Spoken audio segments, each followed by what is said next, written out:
Tower of Monsters. One day, a disastrous event shocked the world. Numerous monsters began appearing in the tower. Humanity struggled and found itself on the verge of extinction. However, during this time, the first generation of awakeners, known as the progenitors, emerged. They faced the monster invasion head-on, demolishing and attacking the towers. Their efforts prevented the monsters' invasion and secured a triumph for humanity. The progenitor became celebrated as the hero who saved the world, a legacy enshrined forever in the progenitor's mausoleum. Hundreds of years later, we meet our protagonist, Kannagi Minato.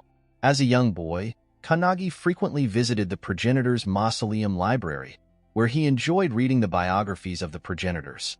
He learned of legendary figures: a swordsman who defeated 10,000 soldiers with a single twig, and a mage who could wield all magic without reciting spells. These awakeners seemed like characters from exaggerated myths. Kannagi aspired to leave his mark on history just like them. One day, an emblem appeared in Kannagi's hand, marking him as a chosen awakener. Kannagi swore on this emblem that he would leave a legacy in history like the progenitor. This became his plan and driving force. The scene then shifts to a classroom where all the students are celebrating their success in passing the exam. In contrast, Kannagi is the one who failed. As two students leave to celebrate, they instruct Kannagi to clean up the classroom, calling him senior. They mockingly suggest that if Kannagi were truly an awakener, he should simply write his name and pass the exam, as is often said during the hunter qualification exam. Unfortunately, Kannagi had failed this exam 3 years in a row. The exam could be taken once a year for 3 years after admission, and this was Kannagi's last chance. Now, he could no longer become a hunter. While cleaning the classroom, Kannagi reflects that he had perfected the written test and had trained extensively in controlling his aura. His teacher had even confirmed that Kannagi possessed the emblem of an awakener. Now, Kannagi thinks the emblem is just a useless mark. He had aspired to be like the progenitor. Suddenly, a student comes in and tells Kannagi to come outside immediately. Outside, a man named Hisako Kaisei, an A-rank hunter, is waiting. As Kannagi runs out, the two students scold him for being late, keeping Kaisei waiting. Kaisei steps forward and admonishes the students, reminding them not to bully the weak, especially with reporters present. The students quickly apologize. The reporters ask Kaisei for a close-up coverage photo, suggesting a scene where Kaisei one-shots a dragon. Kaisei smiles and agrees, though he finds it a bit embarrassing. Kannagi reflects on Kaisei, recalling that he is a genius who entered the school 3 years ago and ranked first in all subjects. When they were in the same class, Kaisei was the one who bullied Kannagi. Frustrated, Kannagi wonders why he has to accompany Kaisei to an interview. The reporters then ask Kaisei about the person next to him. One of his subordinates informs them that the guy's name is Kannagi. Kaisei tells the reporters that Kannagi has poor grades and asked Kaisei for help, so he took time out of his training to give advice and tips. Surprised, Kannagi wonders what nonsense Kaisei is talking about. Kaisei further claims that he sometimes even provided financial help to Kannagi. Frustrated, Kannagi thinks that Kaisei should stop spouting such lies, as he actually took money from Kannagi and made his first year of life miserable. The reporters praise Kaisei for being such a good friend. Kaisei then grabs Kannagi and declares that he will definitely become an awakener who will leave his name in history. Hearing this, the reporters become excited and ask Kannagi to say something about his life. Kannagi thinks to himself that there is no way such a narrative exists. At that moment, Kaisei tells Kannagi that he failed the exam this year as well and advises him that, no matter how bad the day is, he should always do what is right. Then Kannagi tells the reporters that Kaisei has always been a good friend to him and that he has always been grateful to Kaisei. Kaisei then tells the reporters that they are running out of time and should wrap up the story. He takes the reporters to show them his trophies. Meanwhile, Kannagi thinks to himself that no matter what bad things someone did, if they have the skills to become a hunter, everyone looks up to them and forgets everything else. Suddenly, Kaisei tells Kannagi to come to the progenitor's mausoleum after school. Shocked, Kannagi asks why. In his mind, Kannagi wonders what Kaisei plans to do now. With a smile, Kaisei tells Kannagi that he must want to take the exam again. Kannagi asks how, and Kaisei replies that he spoke to the association, and they have allowed Kannagi to take the exam again. Kannagi asks why Kaisei would do this for him. Kaisei replies that it's just to build a good image, mentioning that the last photo was taken at the mausoleum. He says they can discuss the details later and insists that Kannagi must come. Hearing this, Kannagi wonders if he should trust Kaisei. He doesn't want Kaisei using him for his image, but it's an unexpected opportunity, and Kannagi is determined to pass the exam this time. The scene shifts to the next day, where the reporters take a photo of Kaisei in front of the mausoleum, labeling him a next-generation genius hunter who vows to protect humanity from monsters. The reporters thank Kaisei for taking the time to cover this story despite his busy schedule. Kaisei thanks the reporters for writing the article. As the reporters leave, Kaisei enters the mausoleum and asks his subordinate if they have found the entrance. It turns out they have, and Kaisei asks them to bring the goods to him. At that moment, Kannagi arrives and asks Kaisei what he and his friends are doing. Kaisei replies that they are on a treasure hunt. Frustrated, Kannagi states that this so-called treasure hunt is actually grave robbing and asks if Kaisei knows what lies down there. Kaisei dismissively responds that whatever it is, it's just an old mummified thing. Kaisei argues that he could become a billionaire by selling the items and questions why he should let them go. He dismisses the significance of the progenitor and the mausoleum as nonsense. Kannagi, who has always revered the progenitor and aspired to be like him, becomes enraged and tries to strike Kaisei. However, Kaisei steps forward and kicks Kannagi hard in the stomach, causing him to fall to the ground. At that moment, Kaisei's friends emerge with the items they found. Kaisei declares that these items will ensure his comfort forever. He then turns to Kannagi and reveals that he was looking for a student like him, someone desperate enough to believe in the lie of re-examination. Kaisei had heard a rumor that Kannagi often visited the library and thought he was the perfect target. Grabbing Kannagi, Kaisei states that when Kannagi's dream of becoming a hunter failed, he became frustrated and gave up. Kaisei plans to spin a story that, after stealing the founder's treasure that Kannagi always admired, Kannagi went missing, turning it into a tragic tale. The main news tomorrow will probably feature this story. Then Kaisei takes Kannagi to a cliff and states that Kannagi will be accused of stealing treasures from the progenitor's mausoleum, as the police would claim. After being in the hunter training center for 3 years, Kaisei pushes Kannagi into the river.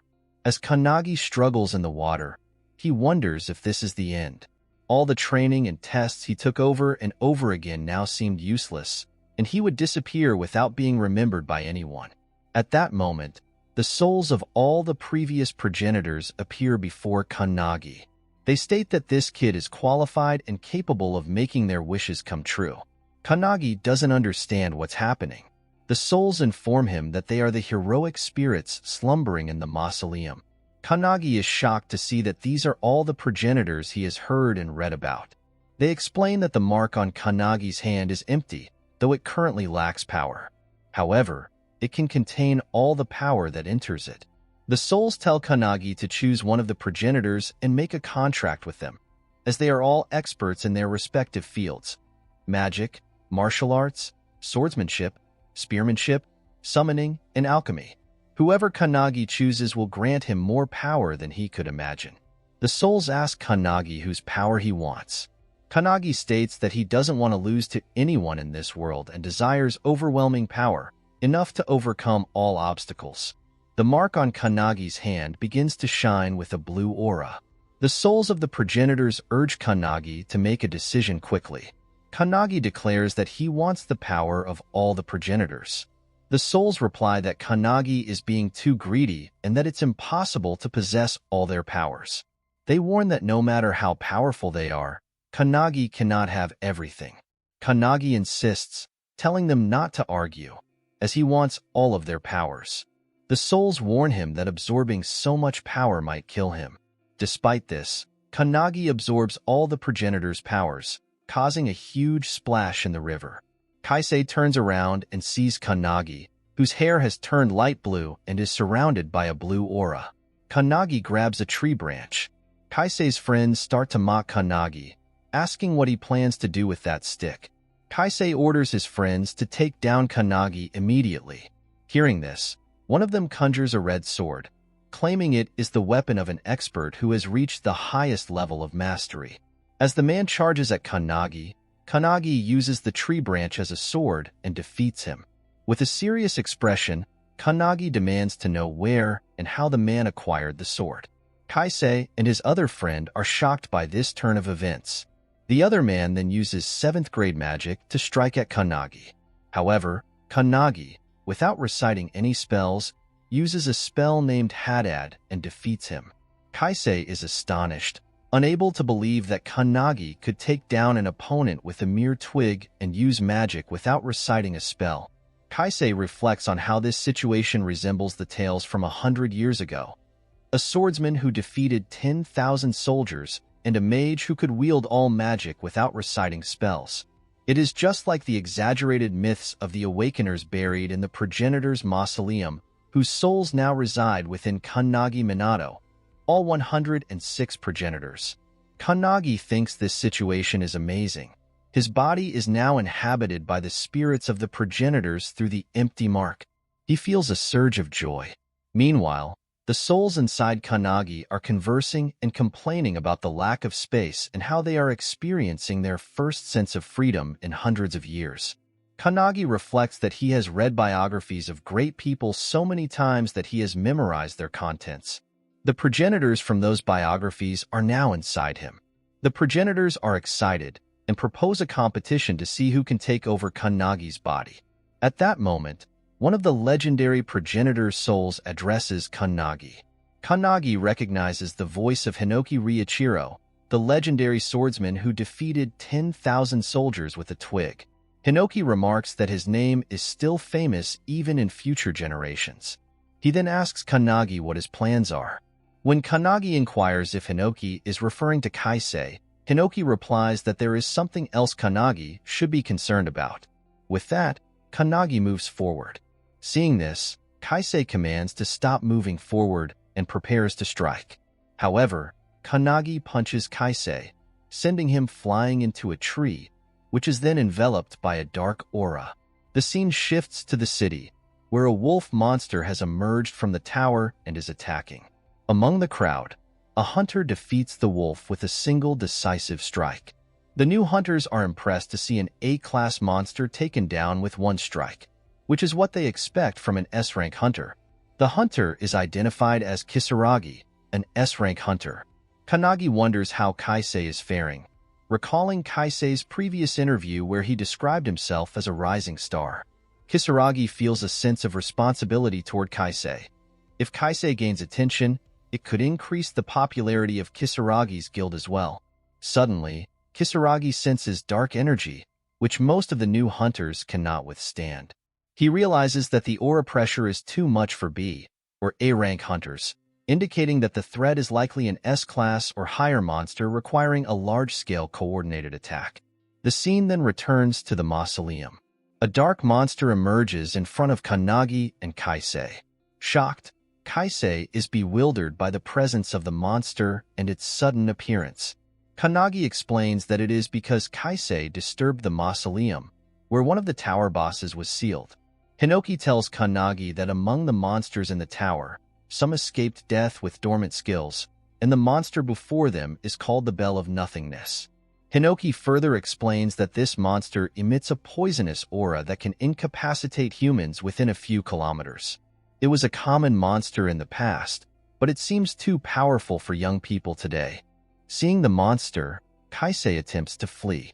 Kannagi advises him not to move, as it would make Kaisei the monster's first target. The monster then attacks Kaisei, taking him down. Hinoki then asks Kannagi if he will completely relinquish his body to him, as Hinoki is the most powerful swordsman. In his mind, Hinoki plans to take advantage of the chaos and seize control of Kannagi's mark. Kannagi tells Hinoki that he is willing to do that. Seeing this, the other progenitors become angry with Hinoki for attempting to take over Kannagi's body. Kannagi then announces that he will allow everyone to take control of his body. The progenitors are surprised by this statement. Kannagi asserts that he will surpass them all, and in his mind, he thinks that this is a power he must overcome someday. He wants to understand its full extent, which is why he wants all the legendary progenitors to demonstrate their true powers. Hinoki is puzzled by Kannagi's determination and suggests they should proceed properly. Kannagi then attacks the monster using Hinoki's sword technique, successfully damaging parts of it. He follows up by using the powers of the other legendary progenitors, striking the monster with each of their abilities. Finally, Kannagi combines mage magic and Hinoki's sword technique to deliver a decisive strike, defeating the monster. Meanwhile, a crow watches Kannagi's fight. The scene then shifts to the city, where a man is talking on the phone. He is surprised to hear that the monster, which had been emitting such intense energy, has been defeated. The man mentions that he was heading in the direction of the monster. He then inquires if there was a powerful hunter nearby. The person on the other end of the phone explains that they found the video through their crow summon and reveals that it was a student from the hunter training center who defeated the monster. The man talking on the phone is Ichihara Midori, the world's strongest awakened, and he is eager to meet Kannagi. After Ichihara defeats the monsters, he calls the director to ask if the director has reviewed the video sent via the crow. He mentions that the student, Minato Kannagi, is the one who took down the monster. However, this student had struggled to pass the hunter exam for 3 consecutive years. Ichihara expresses his disbelief and requests a favor from the director. The scene shifts to the hunter training center, where students are discussing the intense aura they felt. Many students are still feeling unwell and unable to move. One student boasts to his friend that he was the one who defeated the monster. His friend dismisses this claim, noting that it has been 10 years since an S-class or higher monster appeared, and there were rumors that a student from their school was responsible for taking it down. Kannagi, walking with a stick, overhears the students discussing the events of the previous night. As he walks, a student pushes him, causing him to fall to the ground. Kannagi reflects that while it was fortunate he defeated the monster, the influence of the progenitors using their powers had an impact on him. Kannagi's whole body is shattered. Hinoki urges him to regain his composure, reminding him that he had expressed a desire to surpass the progenitors. Motivated by this, Kannagi responds affirmatively, determined to do so. Hinoki observes that the modern awakeners are significantly below the level of the progenitors, noting that their abilities are only marginally better than those of average people. He remarks that if the tower had appeared now, the world would have been destroyed instantly. As Kannagi attempts to get up, Hinoki suddenly senses great power emanating from someone within the school. Kannagi inquires about this, but Hinoki dismisses it as inconsequential. At that moment, a student approaches Kannagi and instructs him to come quickly. Kannagi apologizes, speculating that this may be related to the discharge process. At the training center, candidates are given 3 opportunities to take the hunter exam.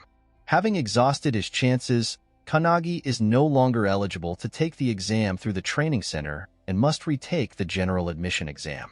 The student clarifies that this situation is not about the lost opportunities, but rather an urgent re-examination that Kannagi must attend immediately. Kannagi is surprised by the news. The other students question if there is a re-examination system for the hunter exam. As Kannagi steps outside, he resolves to do his best, even though he knows it won't be perfect. The first challenge is a 100-meter run, with an average time of 3.6 seconds and the best time at 2.7 seconds. One of the students comments that Kannagi is a well-known, long-term training center student, speculating that perhaps the Hunter Association felt sympathy for him after his repeated failures and decided to give him another chance. To their astonishment, Kannagi completes the 100-meter run in just 1.6 seconds, the 3,000-meter run in 1 minute and 17 seconds, and performs 840 push-ups in 2 minutes. For the bench press, Kannagi lifts 1,280 kilograms. The students are amazed, seeing that all previous records have been shattered by more than double. They declare that Kannagi is a monster. Kannagi then asks Hinoki if the progenitors lent their strength to him for this event. Hinoki replies that no one helped Kannagi, as all the progenitors are merely observing. The scene shifts to the director's room. Ichihara's assistant shows him the current records of Kannagi Minato. Observing the records, Ichihara remarks that they are impressive. The director informs Ichihara that upon receiving the request for a re-examination, they were puzzled by the circumstances. The director adds that while Kannagi's abilities are indeed remarkable, there is a significant issue with measuring his mana. The student has scored consistently across all tests for 3 years, which suggests that Kannagi's mana is effectively 0. The director doubts the utility of getting their hopes up. Ichihara's assistant expresses skepticism about the claim of Kannagi having 0 mana. Ichihara, however, remains calm and suggests they simply observe Kannagi for now. The scene shifts to the mana measurement station, where the instructor instructs Kannagi to turn the windmill using mana for 30 seconds. The number of revolutions achieved will be recorded. Kannagi reflects that despite his efforts over the past 3 years, the windmill never seemed to move. He has never felt mana, let alone managed to control it. Kannagi realizes that it's all about the cycle. Starting from the tip of his right foot, moving around, and then returning to the tip of the right foot. He accelerates this flow through his breathing and then channels it out through the palm of his hand. As the test begins, Kannagi releases his mana, causing the windmill to start spinning. The windmill accelerates at an incredible speed, leaving the instructor stunned and unable to keep track of the records. Eventually, the windmill breaks down, and the fan flies straight into the director's office. Ichihara's assistant asks what is happening, and Ichihara responds that Kannagi seems to be a case similar to his own. It has been a long time since someone has been so immeasurable. Back on the ground, everyone, including Kannagi himself, is astonished by the event. The instructor informs Kannagi that he has passed the hunter exam. The crowd erupts in cheers for Kannagi, who has not only passed but also broken all the records. Kannagi thanks the instructor for his support. Kannagi can't believe that he has passed the exam. On the other hand, Hinoki considers this outcome to be expected, given that the powers of the progenitors have awakened the dormant ability in Kannagi's mark. Hinoki smiles, realizing that Kannagi was not just an ordinary student with an empty mark. He reflects that it was worth waiting hundreds of years for this moment, and believes Kannagi might fulfill the progenitor's wishes. Suddenly, a radiant aura appears before Kannagi. Hinoki recognizes it as the same massive energy he felt earlier that morning. The figure reveals itself to be Ichihara. Kannagi is stunned to see Ichihara Midori, the strongest awakener of this era. He is puzzled as to why someone like Ichihara is present. Ichihara shakes Kannagi's hand and congratulates him on passing the hunter exam. Kannagi wonders how Ichihara knows his name. Ichihara then explains that there will be an additional test, delivering a corner blow to the world's strongest. Kannagi is shocked to hear this.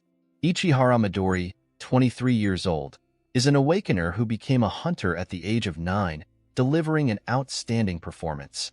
No one would dare to challenge him, as Ichihara is regarded as the strongest in the world, having defeated 1,000 monsters in a single battle. Weak monsters or hunters are overwhelmed by Ichihara's mere gaze. He single-handedly dealt with the Pandemonium incident 10 years ago and the Kyushu outbreak 5 years ago. Ichihara is a true living legend. Hinoki, excited, tells Kannagi to switch places with him.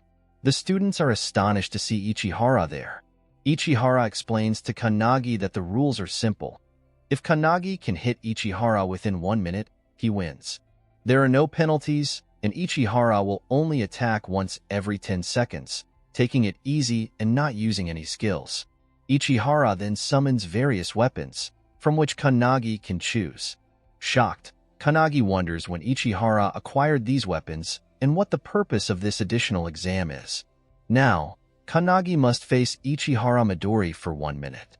Kannagi asks Ichihara if it is permissible for him to use a weapon. Ichihara replies that it is, as his body is stronger than any sword. No matter how powerful a sword Kannagi brings, Ichihara can cut it with ease. Demonstrating his prowess, Ichihara effortlessly slices the sword in half. Kannagi is stunned by this display of skill. Hinoki, astonished, tells Kannagi to switch places with him, expressing disbelief that such a person exists, and remarks that this era is not so bad after all. Kannagi realizes that Hinoki is also excited, understanding that Ichihara's extraordinary talent has even piqued the interest of a progenitor. Kannagi knows there is little chance of winning, but resolves to give it his best effort. As the other students gather to watch the match between Ichihara and Kannagi, Hinoki, frustrated, insists that Kannagi switch with him, but Kannagi remains resolute. With the timer started by Ichihara, Kannagi grabs a sword and charges at Ichihara with full force. Hinoki wonders what Kannagi is trying to achieve. Meanwhile, Kannagi acknowledges that this approach is reckless but believes that to become a legend himself, he must test his limits against the legendary figure of this era. As Kannagi strikes at Ichihara, Ichihara effortlessly dodges the attacks while using his phone. The gathered students are astonished to see Ichihara evading Kannagi's strikes with such ease, even managing to check his phone. Kannagi continues to swing his sword from various angles, but Ichihara remains unharmed. Some students comment that nothing seems to be working, while one observes that Kannagi's strikes appear relentless. Kannagi attempts a diagonal strike, followed by left and right slashes, but Ichihara avoids each one effortlessly. Kannagi is impressed by this, noting that his body moves in sync with his thoughts and that he never seems to tire, possibly due to the progenitor's powers. He feels a significant difference in his body compared to before. At that moment, Ichihara places his finger on Kannagi's forehead and prepares to flick it. However, Kannagi manages to dodge the flick, which subsequently creates a crack in the ground. Kannagi realizes that nothing is going to be easy in this battle. Had Kannagi not avoided it, he might have sustained serious injuries. On the other hand, Ichihara finds it unusual that he cannot control his strength. Kannagi feels no real threat from Ichihara, but he realizes that if this continues, he might be in serious danger. He recalls how he managed to defeat the monster earlier and shifts his stance to strike Ichihara again. The other students are surprised to see that Kannagi has increased his speed, but Ichihara easily dodges the attack. Ichihara notes that while Kannagi's sword movements have become faster, he was far more agile when he defeated the S-class monster. The atmosphere around Kannagi seems to have changed, leading Ichihara to wonder if there is some sort of trigger condition or if Kannagi is concealing something.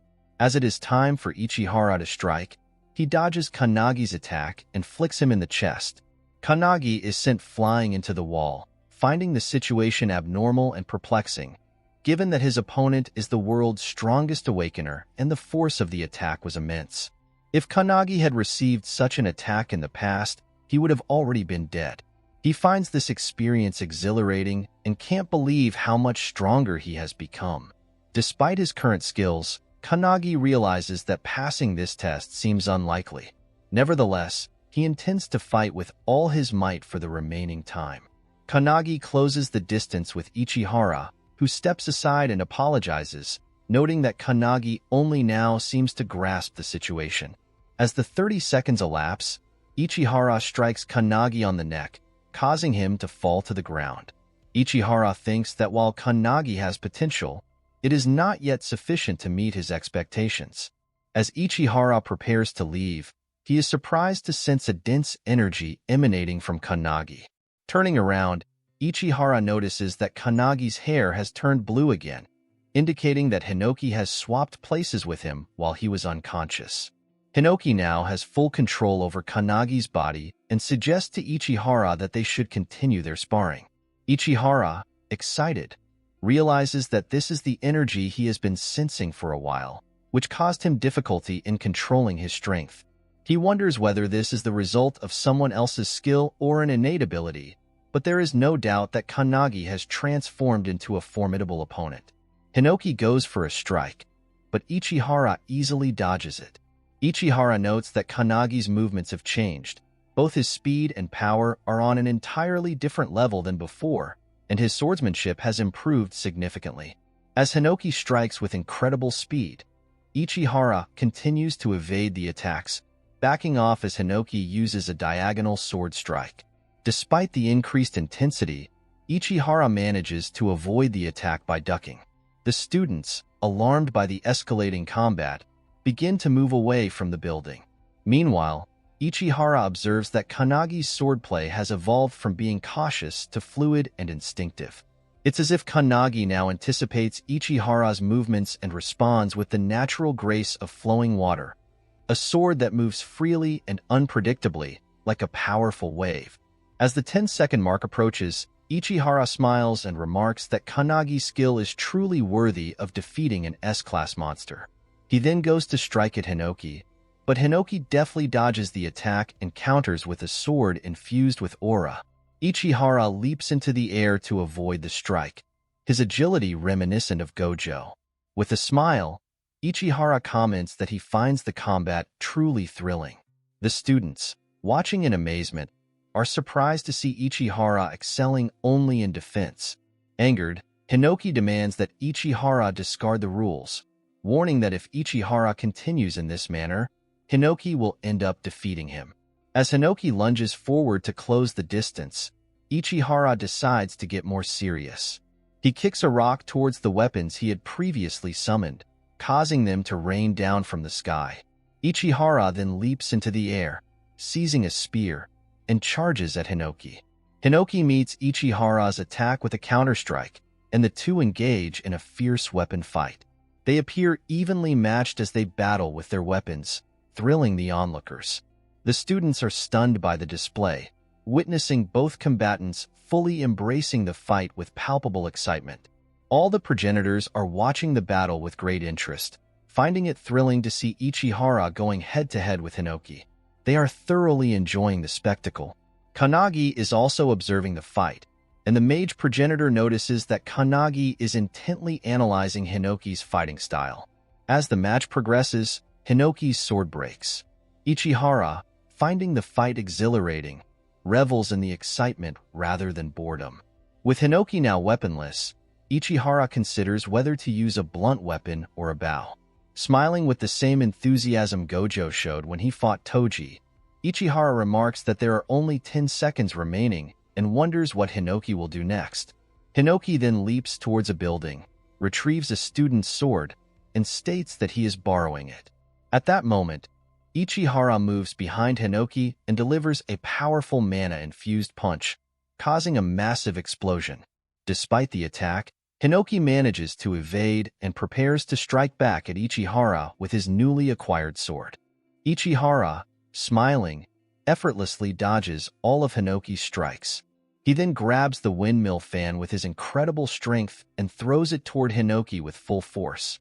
To Ichihara's surprise, Hinoki manages to slice the windmill fan into small pieces using his one-dice sword technique. Impressed by this, Ichihara observes Hinoki's move and sees an opening. Hinoki attempts to strike Ichihara, but Ichihara cuts Hinoki's sword into pieces. Ichihara then channels mana into his hand and delivers a powerful final attack, making it his most forceful move yet.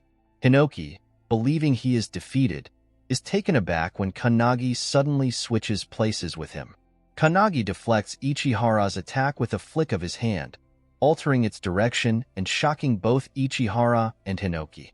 However, this action results in severe injury to Kanagi's hand. The battle between these ultimate talents is an endless contest, akin to a breathtaking chess game between two masters with no clear match. Impressed, Hinoki acknowledges that Kanagi has blazed a new path. As the match progresses, the intensity continues to rise. Kanagi sees an opening and attempts to punch Ichihara, but to his surprise, Ichihara blocks the punch just before it makes contact. Kanagi realizes that he cannot reach Ichihara, but Ichihara places his hand on Kanagi's cheek and, smiling, informs him that he has passed the exam. As they come down, Ichihara calls for his assistant, Rin. When Rin arrives, she asks Ichihara how the exam went. Ichihara replies that Kanagi passed, and that it was an enjoyable experience. He also notes that Kanagi's arm is seriously injured and instructs Rin to treat him. The students begin to cheer for Kanagi upon hearing from Ichihara that he managed to pass the additional exam, which means Kanagi successfully landed a hit on Ichihara. Rin tells Kanagi to remain still while she tends to his arm. Surprised and grateful, Kanagi thanks Rin for her help. Rin also congratulates him on passing the exam. Kannagi is astonished to learn that he landed a hit on Ichihara and passed the exam. From behind, Ichihara reminds Kannagi that he did indeed succeed, startling him. Ichihara then adds that he feels he might have awarded a few extra points. Although a pass is still a pass, Kannagi's performance, particularly his continuous attacks, was impressive. Kannagi had thought it was Hinoki who put him through his paces, but Ichihara appreciated how Kannagi skillfully dodged his final strike. Ichihara remarked that it was truly amazing and that Kannagi should be proud of his achievement.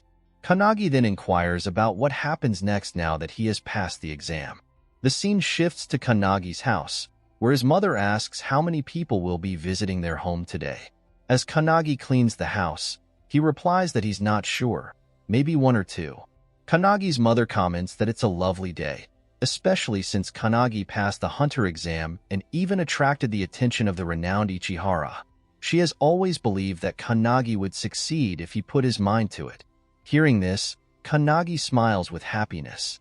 However, his mother then expresses concern about whether it's appropriate for someone as famous as Ichihara to visit their modest home, feeling it is too shabby. Kannagi reassures her that Ichihara is not like that. After finishing the cleaning, Kannagi goes to his room. The scene then shifts to the day of the match, where Rin has Ichihara in a leg lock.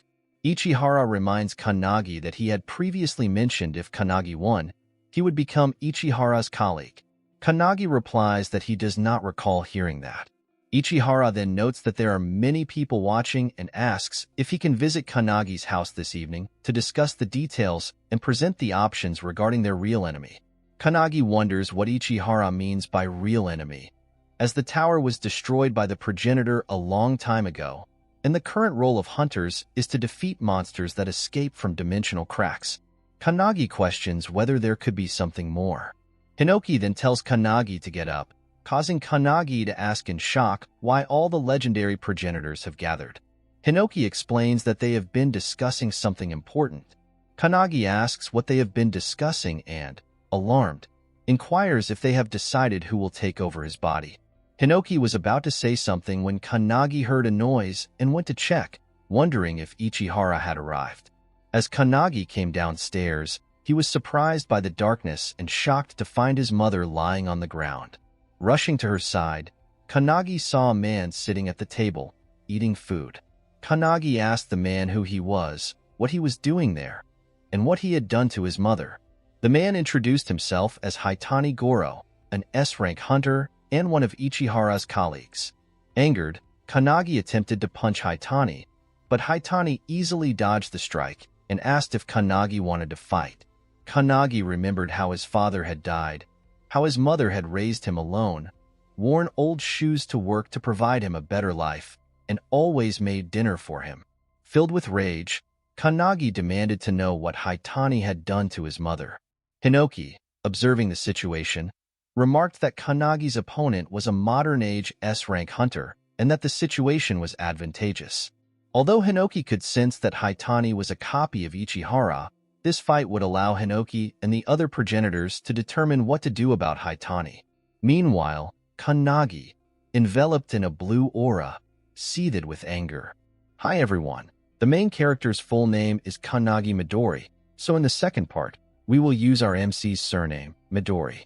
Richiro stands with the other founders, satisfied that from this fight, they will finally know how they, the founders, should treat Minato from now on. Goro calls our boy's angry face cute as he charges forward to attack. Minato stays focused and grabs Goro's hand, flipping him into the air. From within him, one of the founders, an elder, notices that it's his own attack being used, the one he once used while fighting the monster. In no time, Goro is thrown out of the house through the window as the wall cracks on impact. Minato walks toward him as Goro steadies himself, questioning if that was Aikido. Goro had watched Minato's fight with Midori earlier that afternoon in a video. He admits that Minato not only has tremendous presence and swordsmanship, but also great technique. Minato walks closer, saying that as an A-rank hunter, Goro is indeed sturdier than Midori. Blue energy surrounds him as he demands that Goro quickly answer what he did to his mother. Goro smiles widely and says that from Minato's words, it seems he doesn't know. Then he confesses that it was poison. Goro adds that Minato's mother was getting in his way, so he simply put her to sleep. With a smirk, he adds that if she's lucky, she might recover with only minor side effects. Minato stands still, asking why Goro would harm the family of someone who could have been his comrade. Standing face to face with Minato, Goro bursts into laughter and steps forward to attack, but Minato dodges. Goro mocks the very idea of comradeship, finding it amusing as he prepares another attack. He adds that Minato would never become their comrade. Even if he did, they would only turn him into a follower who obeys every order. A grin spreads across Goro's face as he calls Minato naive, claiming he'd surely obey the moment they held his loved ones hostage.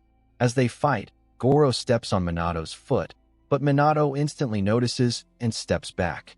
As they face each other, Minato feels his cheek burning. Suddenly, his cheek starts turning blue, and Goro, with sharp needles emerging from his nails, says that it's already working. He explains that he has a skill allowing him to produce dozens of poisons from his body. As Goro releases another toxin, he calls the mission bothersome and says that if he wanted, he could release a deadly gas within a 5-kilometer radius, though he can't do that in the middle of the city. Goro adds that this particular poison will take Minato's life within a minute. He tells Minato that if he agrees to join their organization, he'll make the antidote. Otherwise, he'll face the consequences. Minato looks at him, thinking about the toxic gas that could affect such a wide area. He realizes that Goro must be an S rank, since for an ordinary person, this level of power would be catastrophic. As the poison starts to overwhelm him, Minato calls out to Valentine, the god of medicine. She answers from within as Minato asks if she can teach him how to detoxify the poison later. Goro steps closer, asking if the fear of death has already taken over Minato and questions what he's mumbling. Minato dodges and says that the Aikido earlier was from the god of hands, Kodo Hayoma. The realization hits Hayoma that Minato has been copying his attack from the start. Meanwhile, Minato names every single founder: the 10,000 Army Slasher Hinoki Ryukiren, the Blue Spear of Destruction Shimer Classes, the Heavy Bow Margit, and others. He declares that every time he fights, he studies and remembers all of them from the records. Minato adds that the founders he has always admired now reside within him. As a result, Goro stares in confusion while Minato says he has no reason to be afraid of him. Frustrated, Goro charges forward, vowing to teach Minato what true pain feels like. Long needles extend from his nails as he claims the next toxin will make Minato beg him to stop. He attacks, but Minato narrowly avoids it, and the poison lands on a nearby tree, making it wither instantly. As Goro leans forward to attack again, he says that if Minato kneels and begs, he might offer relief with an antidote. Rushing in, Goro adds that once Minato is overtaken by pain, he'll never return to normal after losing his sanity to it. Laughing, he lunges forward. Minato steadies himself as blue energy flares around him. He prepares for the strike and unleashes the Fist of a Saint, the attack of One-Tak. The blow lands directly on Goro's chest, sending him crashing into the wall behind him. Without wasting a moment, Minato dashes forward again, using the Feet of Light, the attack of Eilerson, and kicks Goro's face, sending him flying down the street. Goro regains balance and charges once more with his sharp, needle-like weapons, but in an instant, Minato shatters them, countering with the attack of Corral, the sharp beak, striking Goro directly in the chest again. He then uses the attack of Rowan, the dragon's claw, and finally the attack of Lilac, the flipper. Minato sends Goro flying high into the sky, making Goro wonder what kind of person Minato truly is. Shocked and wounded, Goro thinks that normally, when someone is exposed to poison, their judgment becomes clouded and their movement sluggish. The toxin should already be affecting Minato's nervous system. Meanwhile, from the group, Minato looks up and uses the Magus of Truth, Meltas Silencious' attack, as golden thunder energy bursts from his hand. The sky lights up with power, making every founder stare in awe. At the same time, Richiro confirms with the others that just after defeating the monster once, Minato is already copying all their moves, both physical and magical. Richiro adds that he doesn't care whether Minato's power comes from the crest of nothingness or not. He still finds him fascinating. Minato sits beside his mother as everyone watches him on a screen, admitting that if he's trained by the founders, Minato will become the strongest awakener. Elsewhere, hooded men rush forward as one reminds the others not to slack off, saying that 15 organizations are already on the move to capture Minato, who fought with Midori, and adds that they need to hurry. Suddenly, Midori appears behind the man, remarking that there are too many of them. He adds that if there are 15 in total, this one should be the last, and swiftly attacks. With a snap of his fingers, a burst of green energy surges forward, neutralizing the man instantly. Meanwhile, Midori stands still and calls for Rin. On the other end, Rin responds that she's arrived and confirms that no awakeners have been detected nearby. Standing atop an electric pole, she observes that someone must have arrived before them, which confuses Midori. She explains that an S-rank hunter, Goro, the poison user, had come to visit Minato but was defeated. Soon after, Midori arrives in front of Minato's house. Clapping, he praises Minato, saying he's impressed and never expected him to actually defeat an S-rank hunter. He asks if Minato is okay and whether he was exposed to the poison. Minato scratches his cheek and admits that he was, but reassures him that both he and his mother are fine. His mother rests on the couch as, from within him, Richiro questions what he means by fine and remarks that without Valentine's help, Minato would have been in serious danger. He then calls out to Valentine, complimenting her efficiency for finishing everything in just 5 seconds. She replies that since the one producing the poison was already there, extracting a sample and neutralizing it was quite simple. At the same time, Midori apologizes for being late, explaining that he was busy taking precautions against the many organizations targeting Minato because of today's video.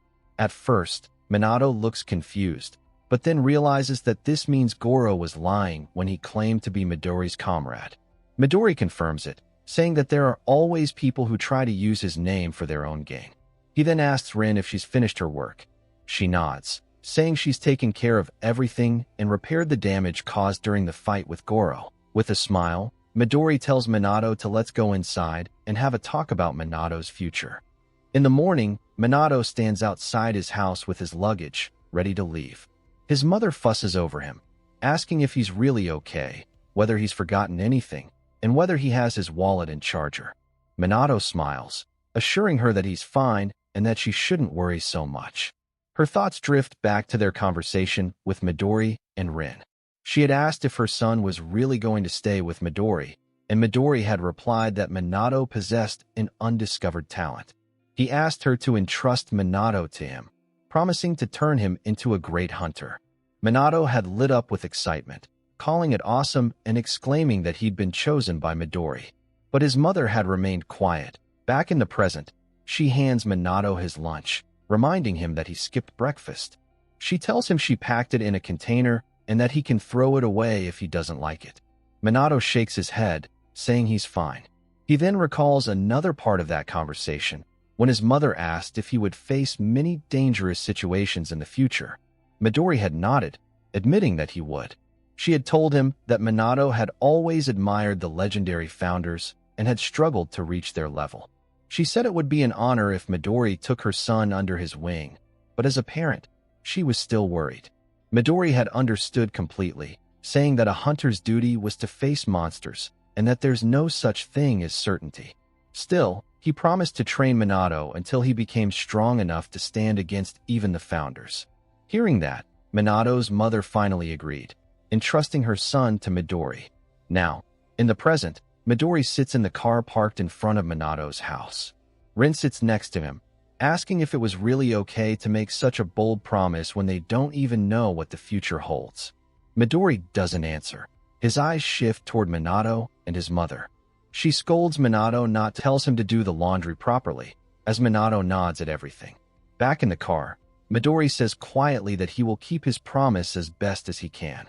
Outside, Minato turns to his mother, saying it's time for him to go and asking her to wish him luck. He tells her to take care as he climbs into the car.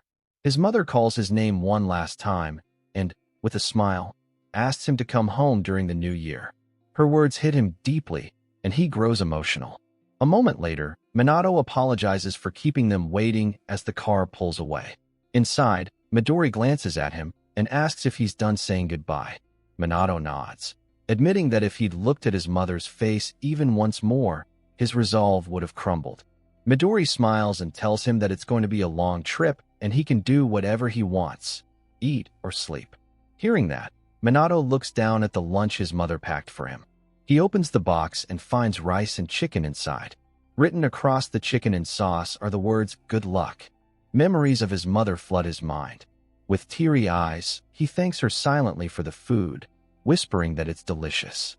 After a long drive, they finally reach their destination. Midori welcomes him, explaining that only a handful of awakeners are allowed here in the Anti-Prophecy Unit, also known as the Anti-Provincial Unit. He tells Minato this is their headquarters. Minato gazes around in awe, repeating the name. From a window above, a white-haired man notices their arrival and calls out to the others, saying the new member has arrived.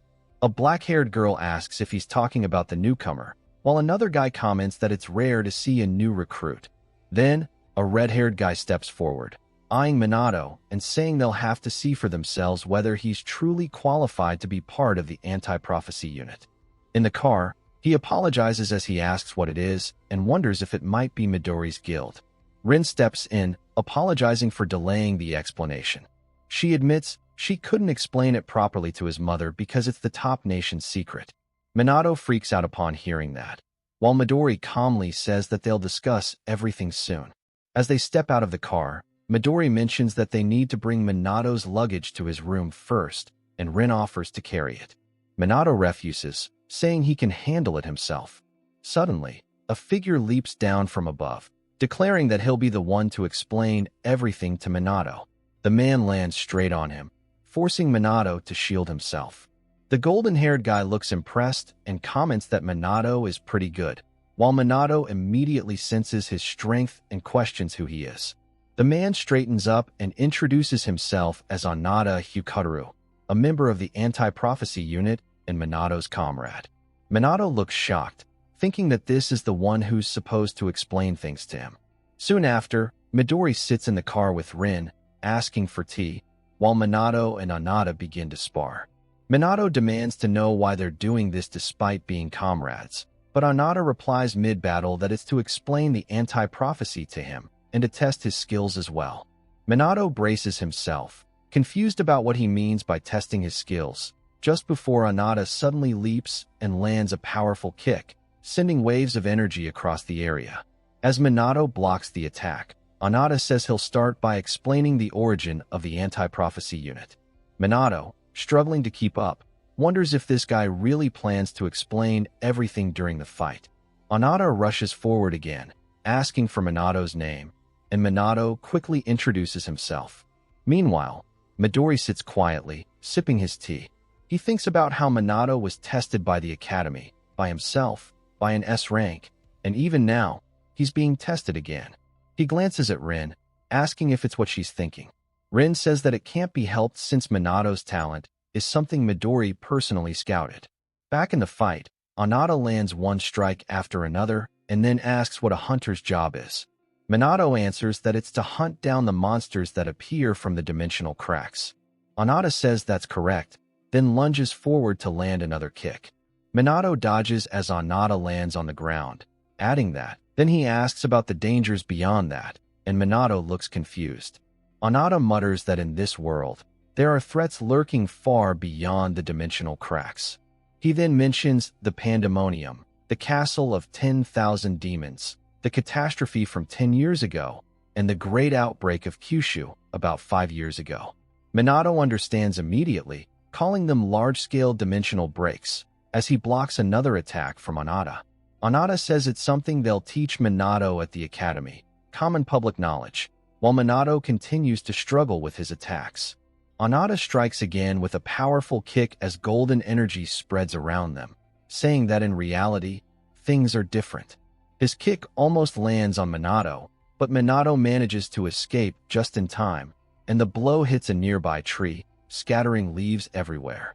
Anata walks ahead, explaining that those events are the manifestations of different dimensions, just like the Tower of Malevolence from 300 years ago, and that it is an ongoing crisis. Minato questions if it's the same as the tower, and Anata confirms, saying that, moreover, the phenomenon hasn't yet ended. Someone from another world is targeting this one with malicious intent. He admits that he doesn't know why Awakeners are getting weaker compared to the era of the tower, and that there are now very few people who possess power equal to the founders. When Minato asks what they should do, Anata says that this is why they exist. Those who can foresee the future with their skills and identify the appearance of these dangers. They inform only the elites who are capable of dealing with them, and those elites are known as the anti-prophecy. Minato stares in awe as he repeats the words. Anata smiles and says that starting today, Minato is one of them. Minato manages to block several of his kicks in a row, and Anata acknowledges that Minato is the first person who's ever been able to do that. He forwards his hand for a handshake and welcomes Minato to the anti-prophecy unit. Minato thanks him as Midori and Rin clap for them from behind. Anata looks ahead at his comrades, saying that he recognizes Minato's skills. They all stand on a nearby building and then suddenly disappear, prompting Midori to comment that they vanished just like mysterious figures. Anata says that it seems they wanted to see it with their own eyes and asks Midori to let him handle things from here, and Midori agrees, leaving Minato in his care. Soon after, they reach the dormitory, where Anata says that he will show Minato his room and asks him to let him carry half of his luggage. At night, Minato sits in his room at the dormitory of the anti-prophecy unit. The founders appear, and Richiro apologizes for not talking with Minato earlier. He says that he will now tell him what their decision is as the founders. He explains that they have decided to train Minato to become the strongest awakener, just like Midori. With everyone together, Minato has the potential to become the strongest awakener in history. Richiro says that Minato will become their disciple, the disciple of the founders, leaving Minato staring in awe. After a pause, Minato asks if they truly want him to become their disciple, and Richiro confirms it. Then Minato questions why, since earlier they were planning to take over his body. Richiro admits that it was indeed considered at first, but now they have decided to compete for something greater. Minato panics, imagining a battle between the founders, and pleads with them not to fight because of him. Richiro clarifies that it was like that in the beginning, but after observing Minato closely, they changed their minds. Instead of using Minato's body for their own benefit, they realized that training him would be far more meaningful and exciting. When Minato defeated Goro, he had managed to copy all of their moves, even though each was used only once. It wasn't at their level or as refined, but he had already grasped the fundamentals. Richiro then asks if Minato truly understands how remarkable that achievement is. He continues, saying he doesn't know whether it's due to Minato's crest of nothingness or not, but his greatest strength is his incredible learning speed, a talent that surpasses even the founders themselves. Hearing all this, tears begin to stream down Minato's face. Until now, he had always been told that he had no talent and wasn't good enough. No one had ever expected anything from him, and everything now feels like a dream. He remembers how he was once ridiculed for failing the hunter qualification test 3 times in a row and told to give up. No one even cared to remember his name or believe in his potential. Yet Midori saw talent in him, and now Richiro himself says Minato has the qualities to become the strongest awakener in history. He clenches his fists, overwhelmed by emotion, wondering if it's truly okay for such happiness to enter his life. The very people he had admired for so long now have great expectations for him. Richiro smiles warmly and reaches out to comfort him, telling him not to cry. He explains that their souls now reside within Minato, especially when he sleeps. Minato can use this inner space freely, unbound by time or distance. Richiro tells him that they will provide him with the equivalent of 100 hours of training every day, training with the anti-prophecy unit in the afternoon and with the founders during his sleep at night. All the founders raise their hands in unison, declaring that they won't let him have a peaceful night's rest anymore. But Minato has already made up his mind.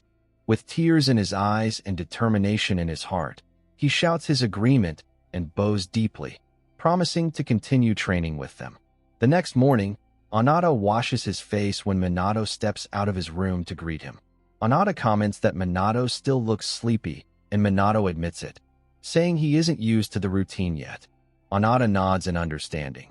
But as he's about to mention Minato's first official day, he suddenly senses something unusual and swiftly kicks toward him. Minato dodges easily, asking him to stop joking around so early in the morning, saying he's still tired and just wants to head to the cafeteria. Anata looks confused, realizing his kicks were faster than before. At the cafeteria of the anti-prophecy headquarters, Anata and Minato find a good spot to sit. Nearby, a black-haired girl eats silently. Anata asks if they can join her, but she doesn't respond, so they sit down anyway. Minato recognizes her as one of the comrades who appeared at the end of yesterday's fight.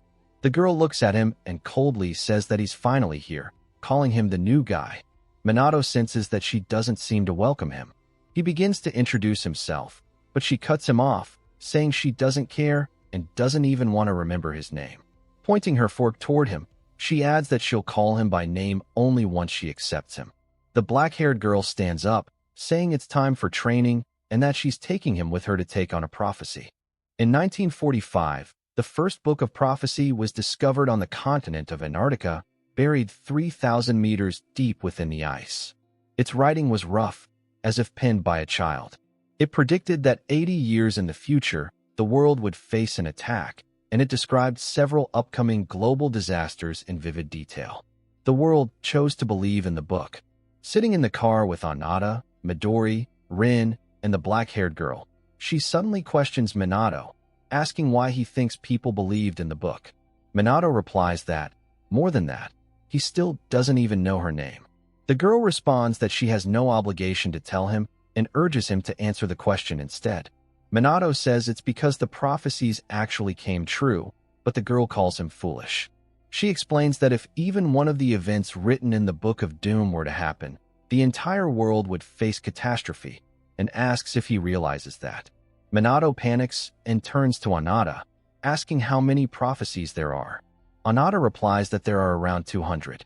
Shocked, Minato shouts, asking if he doesn't think the world is already doomed. From the front seat, Midori looks back and calmly says that they have already prevented around 180 of those prophecies. Amazed, Minato then repeats his earlier question, asking again why the world believed in the book in the first place. The girl explains that the explorer who discovered the Book of Doom was named Bernard Russell. The moment he opened it, he was greeted by the words written on the very first page. A flashback shows Bernard opening the ancient book, where the first page contained exact dates, times, and detailed records of the events written within it. Soon after, the group arrives at Tokyo's Sumida Ward, where a dimensional crack of intermediate level has been detected. The black-haired girl rushes forward, but an officer stops her, saying that passage through this road is restricted and asking her to leave. Minato walks beside Anata and asks if it's okay to continue since the officers told them to stop, but Anata confirms it's fine, and they proceed. The black-haired girl begins explaining as they walk. She talks about the dark side of the moon, the invasive pandemic, and the phenomenon of floating trees, each one a major crisis. She adds that the pandemonium outbreak was the one Midori himself managed to contain. Even though there were exceptions within the Book of Doom, they already knew that several other grimoires of prophecy existed across the world. To collect, analyze, and respond to such information, the anti-prophecy unit was established. She then explains using a diagram. Rank 3 prophecies involve the destruction of one or multiple regions. Rank 2 indicates a national emergency.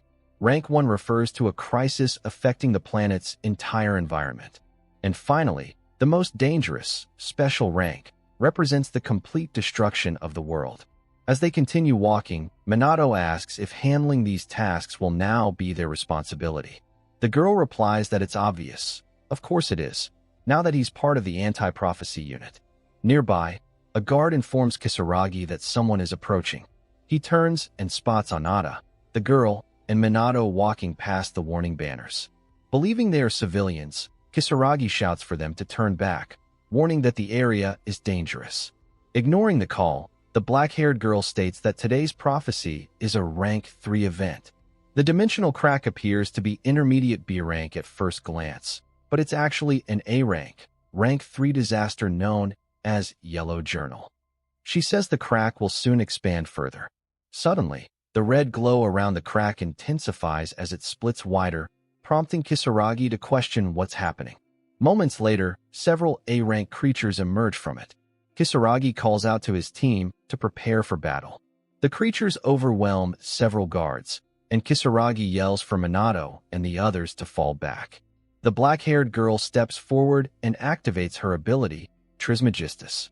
She touches the ground, and several ethereal weapons rise from it, flying toward the creatures attacking the guards. The weapons strike precisely, while Anata charges in as his feet glow with golden energy, swiftly taking down multiple enemies. Nearby, Kisaragi stares in disbelief, wondering who these people are, since their abilities surpass even his, despite him being in S rank. The black-haired girl tells him to retreat, saying that from their perspective, he's the civilian here. Glancing at their emblem, Kisaragi finally realizes they are government operatives. Just as the creatures are defeated, a giant figure begins to emerge from the crack. It's far stronger than before, an S+ rank being known as the Beastman, Galia Ulnir. Without hesitation, Anata and the girl rush forward to engage. Kisaragi warns them not to act recklessly, but they ignore him. Anata lands a powerful kick on the creature's head while the girl attacks from the front with her summoned weapons. However, Anata quickly realizes that his kicks are being deflected and activates his anti-physical armor. Galia lunges toward the girl, but Minato steps in, stopping the attack with his bare hand as blue energy flares around him. The ground trembles as the force disperses in a burst of light. Anata watches in awe, recognizing the move as impact shock, wondering how Minato managed to defeat an S-rank creature with a single strike. His suspicions from the morning are confirmed. Minato has become stronger in just one night. Behind him, the black-haired girl mutters in frustration that it wasn't necessary. Minato looks down at his fist, realizing that against enemies with high physical resistance, using chi to damage them from the inside out is the most effective method. He learned it from one attack, the Fist Saint, just last night. The simplest of techniques, the impact attack, had proven its worth immediately. Minato then looks at the girl and asks her to finally tell him her name since he just saved her. The black-haired girl introduces herself as Shinomiya Akane and calls him a newbie. Anata activated his physical enhancement, launching a powerful strike on the monsters with full force. Akane unleashed her Mercurius attack as purple energy burst from her hand, striking a monster directly. They both admitted that, just as Minato had said, it was easier to destroy them from the inside. Soon after, they called out to Minato, saying they were going in. Kisaragi panicked at the idea, shouting that entering a dimensional crack was insane. It was an entirely different world. No matter what, stepping inside was reckless. But from behind, Minato shouted that he was coming too, running toward them. Leaving Kisaragi in disbelief, they all entered the crack, while he stood surrounded by the defeated monsters, admitting that those people were truly incredible. Inside the new world, the team sprinted forward as Kisaragi realized that they were part of a secret human organization. Countless monsters charged at them, and Akane noted that these creatures were still the same as the ones outside. Nothing new. She attacked using a barrage of weapons that took down the oncoming enemies. Watching Akane fight, Minato admitted that she was incredibly strong, prompting Anata to reveal that she was the best area of effect attacker in the entire anti-prophecy unit. Soon after, Akane faced a giant bear-like monster, but Anata stepped in, telling her to leave it to him. The beast charged forward, but Anata dodged gracefully and countered. In a flash, he landed a series of rapid kicks, overwhelming the creature. Minato watched in awe, saying that it was amazing. Eager to learn, Minato stepped forward, imitating Anata's moves and asking if he did it correctly, which impressed him. As they moved ahead, Akane observed that the enemy numbers were dropping and wondered if they had finally reached their target. Soon, they arrived in a vast open area with a massive tunnel before them. Suddenly, A deep rumbling sound echoed from above as something enormous began to emerge. A huge monster stepped out, startling everyone. It was the boss, Blind Minotaurus, classified as SSS+++ rank. Stepped forward, realizing it had finally appeared, and asked if it was the ruler of this place. She unleashed her attack, Trismegistus. A golden magic circle appeared on the ground beneath the monster, and countless swords emerged, striking from every direction. While attacking, Akane explained that rule number 1 when facing a strong enemy was to use your most powerful attacks first and not give them a chance to counterattack. She added that she would go all out until she lost consciousness, leaving the finishing blow to Anata. Anata stepped up with a small laugh, saying it must be nice to have such a flashy skill like hers, and added that he understood the plan. The two stood side by side as their energies surrounded them. Watching from behind, Minato commented that their attacks were amazing, but not enough. Hearing that, Anata glared at him in confusion, while Akane asked if Minato had any complaints about her strongest attack, teasing him by calling him a newbie. Suddenly, the monster charged forward with a roar and slammed its weapon into the ground. The earth trembled and dust filled the air. When the dust cleared, they saw the creatures standing unharmed. Their attacks hadn't worked. At that moment, Kilio, the alchemist residing within Minato's consciousness, spoke up, remarking that Akane was exceptionally talented. He said her alchemy's speed, accuracy, and purity were all excellent, and it was a shame for such a gifted person to face danger at such a young age. Kilio gave her full marks for her method against an unknown enemy, but added that she had underestimated the creature's physical resistance. Blind Minotaurus, he explained, had 100% physical resistance. Hearing that, Minato asked what they should do. Kilio smiled and adjusted his glasses, while Anata, standing before the boss, commented that it indeed seemed to have high physical resistance. Akane agreed, admitting they should have brought someone skilled in magic. Following Kilio's instruction, Minato stepped forward and began channeling magic. Kilio asked to take partial control of his body for a moment to demonstrate something to Akane. A powerful energy surge erupted from Minato, striking the boss's foot.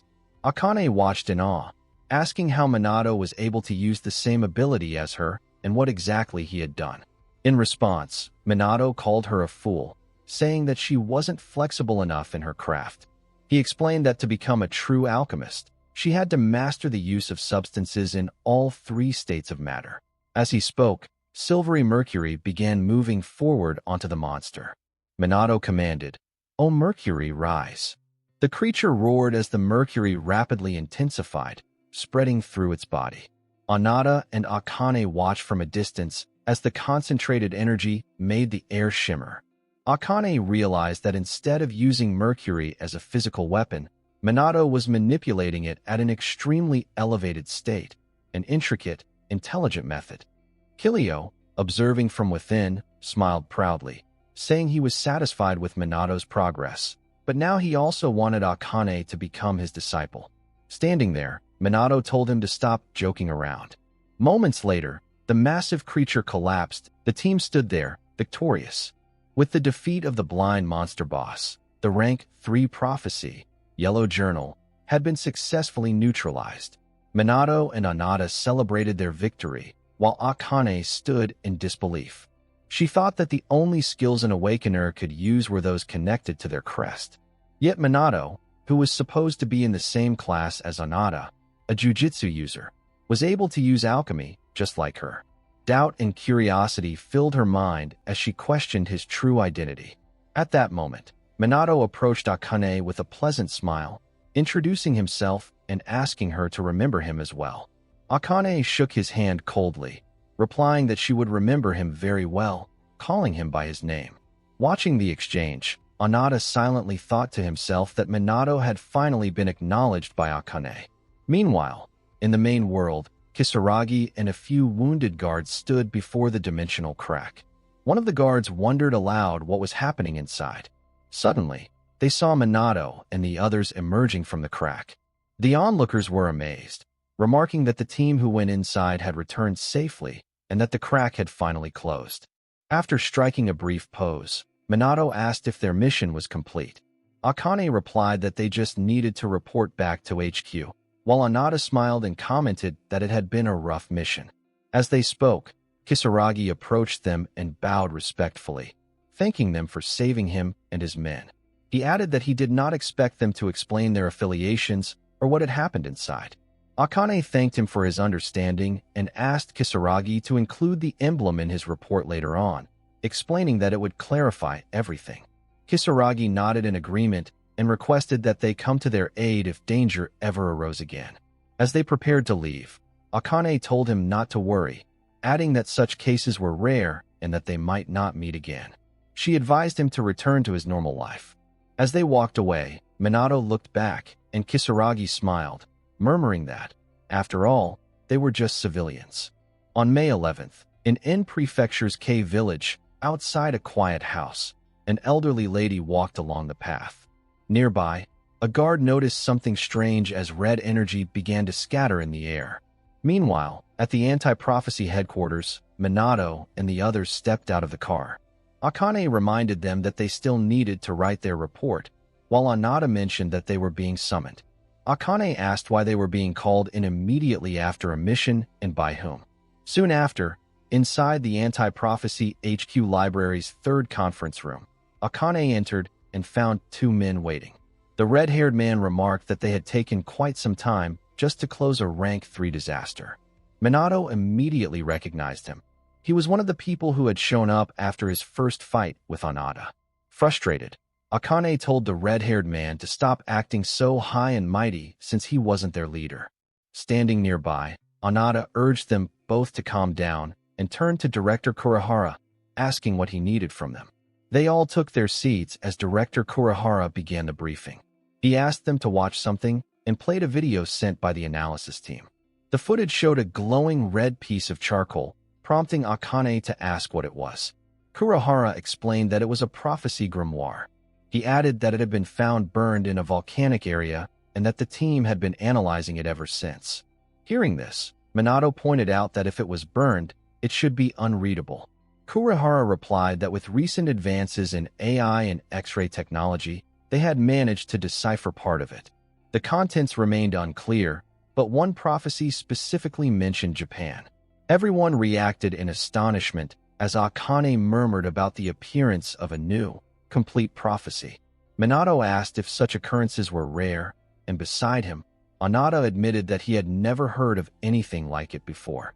He noted that the Anti-Prophecy Research Department was highly skilled and collected information about prophecies worldwide. Normally, he explained, the emergence of a new type of prophecy should be impossible, but this case was different. The red-haired man then asked if all 4 of them were required to investigate the matter. Kurihara acknowledged his sharpness, explaining that while the mission would usually go to their regular members, they were all currently away. That realization made Minato understand why Midori hadn't been there when they returned. Kurihara concluded the meeting by stating that he wanted all 4 of them to serve as scouts for this special investigation. He continues, saying that he will send the details through email and asks them to depart immediately. Minato questions the reason for another mission so soon, but Akane explains that situations like this happen from time to time. Anata steps in, saying that Minato will get used to it soon, while Minato thinks to himself that since the fate of the world is at stake, it's only natural. The red-haired man places his hand on the desk and declares that he, Suishinji, along with 3 subcoordinates, will accept the mission. The director tells them that the scale of the mission is still unknown due to the sudden nature of the report, and he urges them to be cautious. Even if the prophecy is indeed taking place, they are instructed to wait for the main force before engaging. Soon after, inside the car, Minato reflects that a special mission of unknown duration is probably just a scouting task, so there's no need to be nervous. Akane glares at him, saying that he just finished his previous mission and should take some rest. She adds that pushing himself too much could cause problems for them later on. Anata lightly agrees, while Akane continues, saying they shouldn't try to order her around. She insists she's fine without sleep. Despite her words, Minato and Anata both take the chance to rest. Sitting in between them, Akane forces herself to stay awake, but soon falls asleep anyway. After some time, someone shouts for her to wake up. Startled, she gets out of the car, complaining that none of them bothered to wake her up. They all stand on a cliff as Minato tells her to look down. Gazing at the village below, they see that it's completely ruined. Anata comments that the situation is already serious and that the prophecy is almost complete. Akane notices a massive magic circle and questions whether the red pillars they see are the 23rd resistance mentioned in the report. Shinji replies that it's exactly like before. It's the same as the incident involving the disappearance of Wakayama's mansion. He explains that 30 years ago, during that prophecy, a dimensional rift nearly opened, and it was a very close call. As he speaks, the red pillars begin to glow, prompting Akane to say they have to move quickly. Standing there, Anata asks what they should do, and Shinji responds that they have to stop it. Hearing that, Akane questions whether he's planning to ignore the director's instructions to wait for the main force. As they argue, they suddenly sense a surge of blue energy. When they turn around, they see Minato surrounded by powerful blue light as he calmly asks if they can move out now. Amazed, Anata remarks that Minato is even stronger than he was this morning, while Shinji adds that it seems Minato won't slow them down. Shinji then rushes forward, telling the others to follow. As they descend the cliff, Akane shouts for him not to be so reckless and to stop giving them orders. Meanwhile, known as the Founder, comments on the nostalgic scent in the air, while Richiro replies that they've encountered it many times throughout their life. Suddenly, a grave begins to glow red, and a hand bursts forth from the ground. Watching this, Richiro murmurs that it's the scent of a forbidden technique. An awakener named Bamdu Shirjima, leader of the Dark Magus, once caused mass destruction during a time of peace. He was later defeated by the Onmyoji, but he left behind a forbidden technique. This technique involved a magic circle that used living beings as a source of power. His final goal was to return and bring destruction to the world. In the present, a mission begins to investigate and stop a new prophecy linked to extreme heat. Shirjima appears again, though his full power is unclear. He questions whether the sacrifice was enough to restore him completely. As Minato and his team move in to attack, Shirjima senses them and uses his dark art, releasing powerful energy across the area. Minato avoids the attack, while his teammates are caught in it but manage to recover. Minato warns his allies as hidden magic circles appear beneath them. Dark hands emerge, trying to trap them in place. Some of the team struggle to move as Shirjima controls the battlefield with ease. He watches calmly and avoids Minato's attacks, noting that Minato has potential but lacks experience. During the fight, Minato activates a powerful ability and strikes with a lightning attack, but Shirjima withstands it without damage. Another teammate joins the fight and uses multiple techniques to pressure Shirjima, but he continues to defend himself with confidence. He even blocks attacks with his bare hands, showing his overwhelming strength. Minato realizes that Shirjima is unlike any opponent he has faced before. His power feels endless and difficult to match. While Minato considers his next move, his teammates continue to engage the enemy and deal with summoned creatures. The battlefield becomes chaotic as more enemies appear. Shirjima focuses on fighting one opponent, but is interrupted when Minato steps in. Working together, the team begins to coordinate their attacks. Minato lands a direct hit, forcing Shirjima back. He then tells his teammate that fighting alone is too dangerous and suggests they join forces. The team prepares to face Shirjima together, determined to overcome the threat. Minato stands beside Shirjin, who notices that even Akane and Anata could not defeat the skeleton demons, while Minato cleared them instantly. Shirjin questions Minato's identity, but refuses his offer to fight together, insisting he will defeat Shirjima alone. As they argue, Shirjima suddenly charges forward, his hands glowing with energy. Shirjin intercepts him and strikes, but the impact reaches Minato, sending him crashing into a tree. Injured, Minato briefly loses consciousness and finds himself in a strange space with Richiro and a mage. They explain that he fainted, which allowed them to bring him there. Minato tries to return to the fight, but they warn him that the situation is too dangerous. They explain that Shijima's power is overwhelming and could become even stronger, putting many lives at risk. Richiro suggests that Minato should rely on them, but Minato refuses. He says this is no longer training and that he must overcome the challenge with his own strength. Richiro accepts his decision and encourages him to use everything he has learned. Minato thanks them and steps forward with renewed determination. Back on the battlefield, Shirjima continues to overwhelm Shirjin and mocks his efforts. He strikes Shirjin and prepares a final attack. At that moment, Minato returns. He catches Shirjin's sword and says he will borrow it. Seeing him, Shirjin regains his focus. Shirjima releases a powerful attack, but Minato counters it using a one-handed sword technique. Their attacks collide, and Minato pushes through, forcing Shirjima back. Shirjima is surprised and questions who Minato really is. Minato calmly introduces himself and declares that he will surpass even the founders. Richiro and the mage watch from a distance as the mage asks if Minato can defeat Shirjima. Richiro replies that they can only observe.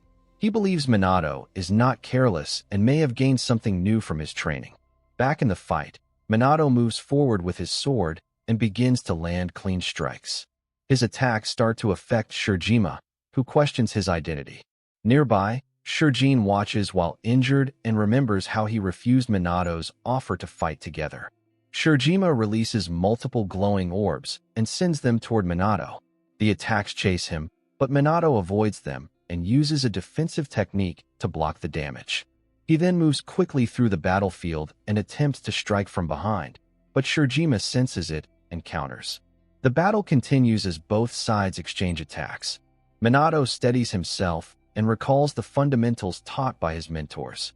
With renewed focus, he steps forward again, combining his skills in swordsmanship, movement, and magic. His growth becomes clear as he pushes beyond his limits. Shirjima responds by summoning a massive skeleton and declares that Minato's efforts are not enough. The creature attacks, and the situation becomes critical. For a moment, Minato stands still and accepts that his current strength may not be enough. He closes his eyes and remembers his training. He recalls the basics of magic and the principles of swordsmanship. He understands that he must act without hesitation and focus completely on his target. Minato opens his eyes, his resolve clear. With a final step forward, he uses his technique, Blazing Fireblade. The attack lands with precision and brings the battle to an end. The attack overwhelms the battlefield, drawing shock from the observers. Richiro and the mage realize that Minato is adapting and combining multiple skills in ways they did not expect. They begin to question how far his abilities can grow. Meanwhile, Shirjima survives the attack and confirms that it was close to fatal. As he prepares to counter, Shirjin intervenes and strikes him down with a precise attack, ending the threat. With Shirjima defeated, Shirjin catches Minato as he collapses from exhaustion. In the aftermath, Shirjin reflects on his past and the loneliness he once felt. He quietly acknowledges that while strength can be gained alone, it often comes with isolation. The barrier surrounding the battlefield begins to collapse, and the team quickly assesses the danger of the remaining energy buildup.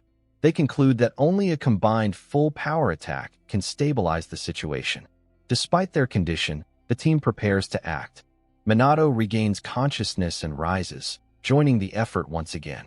He uses Richiro's one-handed sword-style technique, Splitting Cloud, releasing a powerful surge of energy. From a distance, observers notice the collapsing barrier and the rising energy. The Suu squad captain, Suu Makoto, watches calmly and recognizes the precision of Minato's technique, noting that there is no hesitation in his attack. The sky is clear as a plane flies through Peru's airspace in complete silence. Makoto receives a report from Suu Makoto. A new member, Kanagi Minato, has successfully stopped an unknown prophecy. Makoto is impressed and realizes the team has grown stronger. Inside the aircraft, a girl in a black coat gives orders as the pilots guide the plane toward a massive monster in the sky. The creature, known as the Sun Has Set, is a high-rank prophecy linked to a dangerous infection called Ishdam. It appears as a giant woman with a white hood and long hair, radiating intense power. The plane heads straight toward it. Makoto stands on top of the aircraft and declares he will end the threat, activating his ability, Divine Wind Turbulence. At the anti-prophecy headquarters, Kunnagi Minato wakes up in a hospital bed. A nurse checks on him and says he has been unconscious since the mission ended. Minato confirms this and feels frustrated that he could not reach the special space of the founders. The nurse reveals Su is sitting nearby and then leaves. Minato asks about his friends, Hiko and Akane, and learns they are training harder because they feel they failed during the mission. The mood turns serious as Su questions Minato's true identity, pointing out his overwhelming strength and unknown abilities. Before Minato can answer, Captain Su Makoto enters. He attacks suddenly, but Minato avoids it. Makoto then says it was a test and invites Minato to join his South Squad temporarily after his performance in the recent disaster. Minato is surprised, but the offer angers Su, who is Makoto's younger brother. Despite being the captain's brother, he has never been allowed to join the squad. Makoto tells Minato to follow him for a briefing, and they leave the room, while the brother remains behind, frustrated. Later, in a training area, Hiko and Akane struggle during practice and admit they cannot reach Minato's level. The door opens as Makoto arrives with gifts and says he has returned from Peru. When he mentions he will stay for a week, they immediately ask him to train them because they do not want to fall behind Minato. Makoto is surprised by their determination and realizes how much Minato has inspired them. At that moment, Suo enters the room and declares he will train with them as well. His presence strengthens their resolve, as all of them push forward under the growing influence of Kunnagi Minato. Su'ukuin explains that Kunnagi is being scouted by his older brother, Captain Su Makoto, and may join the squad as a temporary member. The girl grows uneasy at how fast Kunnagi is rising and suggests that Su'ukuin speak to him directly, but he refuses, believing his own weakness is the reason for the gap. Meanwhile, Kunnagi asks about the upcoming briefing, and Makoto tells him they will leave for their next mission the next morning. As Makoto asks about his connection to Shinji, Kunnagi explains that although they met recently, they fought together and formed trust. Shinji also stayed by his side while he was unconscious. The red-haired boy listens quietly. Both brothers cared deeply for each other, but their feelings remain unspoken. Su'ukuin believes he must risk everything and grow stronger to earn his brother's recognition, while Makoto only wants his younger brother to stay safe. Kunnagi notices their bond and finds it meaningful. Back in the training room, the girl explains that Su'ukuin has always been driven by his desire to gain his brother's attention. He does not hate him, but respects him deeply. The group reflects on this. Though Su'ukuin reacts with frustration, he reminds them of the squad's principles: to act quickly, stay on the offensive, and overcome weakness. The squad is known as an elite unit that handles the most dangerous threats. Still, it is clear that their captain carries most of the burden. Later, Kunnagi prepares as he discusses the details of the upcoming mission at a flying base. Since Kunnagi Minato is only a temporary member, one person says there is no need to worry because Captain Su will handle the mission quickly. He tells another boy to put down his phone, but the boy apologizes and says he needs to contact his friends. At the training room, a girl reads a message from Minato that offers advice to help her grow stronger. Su'ukuin, still covered in bandages, becomes upset and questions Minato's intentions. The messages contain detailed and personal training guidance for several people, almost like private lessons. The girl is happy with the advice, and Makoto encourages them to follow it. However, Su'ukuin feels frustrated, thinking Minato is helping his rivals. Makoto reminds him that Minato is a friend, but Su'ukuin refuses to accept it and decides to surpass him. Later, an aircraft flies over a frozen landscape as Minato prepares himself for the mission. He looks outside and sees a terrifying sight. The land is covered in sharp ice structures. This is a rank 1 prophecy called Frozen Earth, which continues to spread and freeze everything in its path. If it is not stopped, it could lead to a global disaster. Multiple locations are already affected, and cities are in danger. Inside a cargo helicopter, Vice Captain Kashiman states that the situation is worsening faster than expected, and they cannot wait any longer. He orders the team to jump and reminds them to avoid harming any civilians. As the hatch opens, the team sees the frozen world below. Minato recalls the squad's principles to act quickly, stay on the offensive, and overcome weakness. He remembers his last battle and his reliance on others, but this time he is determined to improve. One by one, the team jumps from the helicopter. Minato follows, confident that this mission will be different and that everyone will return safely. At 10:17 a.m., the team lands safely on the icy ground. Vice Captain Kashimana checks the temperature and finds it is minus 37 degrees Celsius, much colder than expected. Koriyama remarks that awakeners can handle harsh conditions, but the area is large and they may need to set up camp. Kanagi Minato asks about the prophecy, and Koriyama explains that frozen earth is not recorded in any book. It was predicted using a special scale, making it the first identified rank 1 prophecy. That is why the Sioux squad, known for handling the most dangerous threats, was assigned to this mission. The vice captain notices Minato's tension and advises him to stay cautious, while also reminding Koriyama not to become too relaxed. Suddenly, Koriyama detects enemy movement about 200 meters away. In an instant, Captain Sumakoto moves ahead to investigate and finds a group of powerful monsters. He reports their strength, and the team prepares for battle. The fight begins immediately as the monsters charge. Minato watches in awe as the squad displays exceptional coordination and skill. Captain Sue engages a powerful enemy with ease, while Minato joins the fight and defeats his opponent using his energy ability. The vice captain warns that stronger enemies are mixed in and releases her own powerful attack. The battle continues as waves of enemies approach. During the fight, Minato notices a strange blue light coming from a large glowing structure in the distance and realizes it may be their true target. After the battle, Koriyama checks his equipment and reports that the main threat is not within range, meaning they will need to stay overnight. Later, Minato sits by a campfire and practices, trying to understand a new technique and combine his abilities. As he focuses, Captain Sumakoto appears behind him quietly, surprising him. Makoto comments on his dedication and asks if he interrupted. Minato says no, though he is startled. Makoto then casually mentions that he wishes he could return home for a moment. When Minato asks why, Makoto explains that he simply misses home, leaving Minato puzzled by the sudden comment. Soon, Captain Sue calls them back and tells them to return to camp as they will leave early the next morning. That night, the squad rests without knowing what is happening elsewhere. In another area near a mountain, a man warns someone not to go further, saying it is dangerous. The other person calmly replies that he is an awakener on a mission to fulfill a prophecy. He continues forward toward the mountain, determined to complete his task. In a quiet space within his mind, Kanagi Minato trains while his body rests. This inner world is his personal realm. Tonight, he practices archery to sharpen his focus.